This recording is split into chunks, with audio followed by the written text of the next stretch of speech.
Meghan Markle's podcast has ended its 8-episode run and there are no plans to release a second season at this point. What a surprise.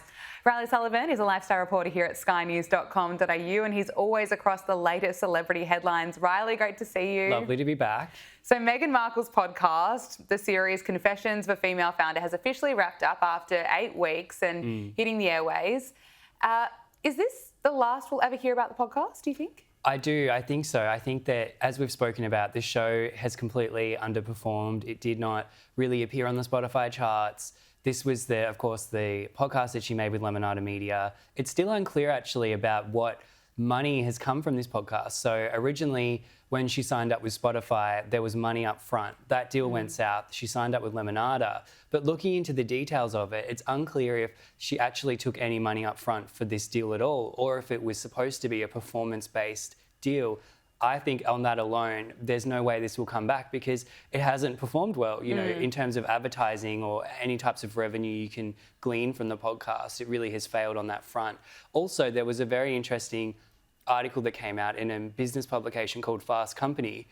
Never really heard of it, right? Well, weirdly, they got an exclusive interview with Meghan Markle, and the interview reads like a press release. It's basically sort of giving her claim, really celebrating all her achievements. And these are things that have been a complete failure. You know, American Riviera Orchard, all of these other sort of projects that have come and gone. And in that, she's already sort of subtly moving on. She said, you know, this was great, but you know, maybe there's talk of a second season. She's sort of retroactively making it seem like it was always going to be a one-off, and that wasn't true. No. It was supposed to be an ongoing podcast.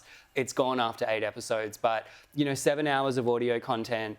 I hope Lemonada didn't pay her too much. Yeah, absolutely. Now, Prince Harry has flown all the way from his Montecito home to Shanghai to appear at a sustainable travel summit. Now, this is a sustainable travel summit, so fans are questioning why he didn't just dial in remotely. Yeah. What do you make of this move?